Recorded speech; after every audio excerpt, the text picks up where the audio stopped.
Stop building your pride on things that turn to dust. What if the sand under your feet is actually the pulverized remains of empires that thought they were eternal?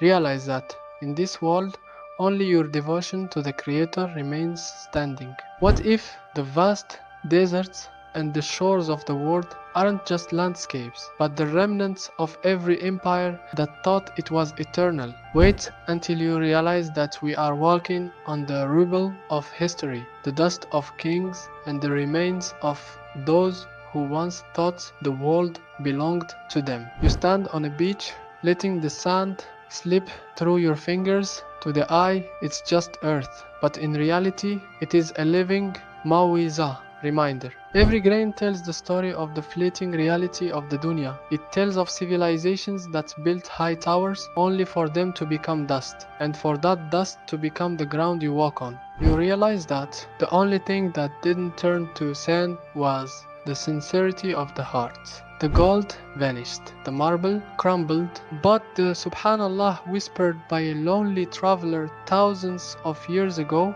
that is the only thing that still carries weight in the Mizan scales of the Almighty. You would stop building your identity around things that can be broken or weathered away. Instead, you would focus on building a palace of Amal Saleh, righteous deeds that no wind can erode. We often think the solid things of this world are the most real, but we forget that the Quran reminds us that everything on this earth will perish, and only the face of your Lord remains. If you knew that every grain of sand was a silent witness to someone who once had it all and left it all behind, would you still hold on to your worldly worries so tightly?